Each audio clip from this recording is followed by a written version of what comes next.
Chris McCormack, we're at the Ironman Expo. You just had one of your few public appearances during race week. What's the reason for your privacy?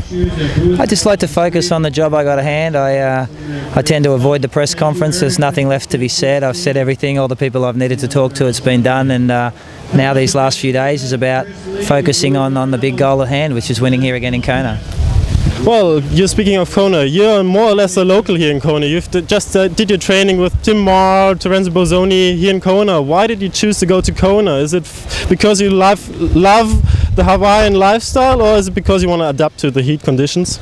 It's a bit of both. I've always struggled in hot and humid conditions, being a bigger athlete, and acclimating to these conditions is very, very important. But my family's now back in Australia, so it's very, very close to fly up here for us, and doing training camps here is a lot easier than going to, say, Europe or to the mainland. So we decided to spend 7 weeks here and trained on the course, and I enjoyed it very much. We had a good training network with Terenzo and Tim, and we got the heavy work done. You got the heavy work done, but still the heat, isn't it pretty tough and exhausting conditions for the final preparations? No, because you don't need to train on the Queen K every day. Everybody who comes here to Kona just rides up and down the Queen K. You can go up on the top road. It's it's 70 degrees up there. You can ride out through Waimea, and on the South Shore. There's a lot of variety here in Kona, but the people who come here for Ironman week, they only ride up and down the Queen K out to Scenic Lookout, out to Waikoloa. They don't see much of this amazing island. There's a lot of variation here, and a lot of places you can train that are very, very beautiful. So you can access the heat when you want it and escape it when you need to. How did you change or adopt your training after your defeat in Frankfurt? I think Ironman Hawaii will also be decided on the last third of the marathon. What did you change?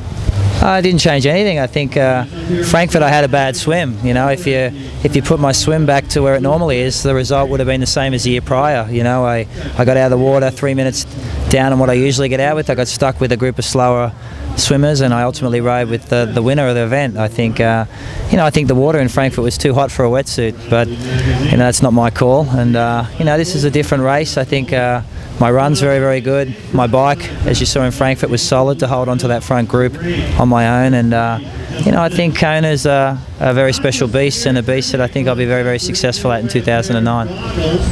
Last year you raced as defending champion. You had to drop out due to defects in Kraichgau in June. You had a flat tire. Is it just bad luck, these races, or are you paying more attention to your equipment now? No, I have great equipment. Last year I was riding a prototype product by Shimano that faulted, and this year, you get a flat tire, you get a flat tire. These things happen. I think, I don't need to. You can't plan for those things. I think physically, you saw my season this year in Europe. I was solid all round. I won 5 races. I was third in Ironman Germany. I'm in good condition. I think the Europeans have got their fingers crossed for a European victory, but there's 2 Australians that are going to be very, very difficult to beat. You yourself say, I want to win the race I participate in. Nowhere else it is as difficult as in Hawaii to win. Which place would you be comfortable or pleased with if it's not the victory?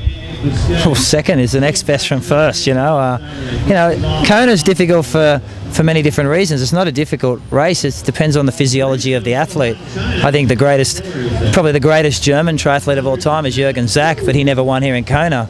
But the dilemma with our sport is that Kona is obviously the proving ground that everybody says is the race. So for guys like myself who are bigger, who tend to struggle in the heat, it's sort of a little bit unfair that this is the only race that seems to matter. I think Ironman Germany is a big event as well. I think Austria is a big event. There's a lot of big races around the world. But if it's not a first here, then a close second is the next best thing. I'd be, I'm a very, very competitive person. I don't like to lose, and last year was very, very hard for me to swallow, and I'm back 365 days later to get back a title that I fought very, very hard to ultimately win.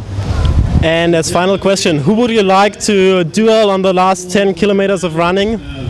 Who would I like to duel with? I would really love to have a nice run-in with Craig Alexander and Eneko Llanos. I think a new guy would be nice, someone like a Terenzo Bosoni or an Andreas Raelert, just to see the old brigade pass the mantle over to the new generation. I think Terenzo is a big star of the future. I think Andreas is a great athlete, a good World Cup guy, and I think Eneko Llanos has had enough times silver medals. I think he he'd be a hungry guy looking for a win, and I just love to have a great race with those guys.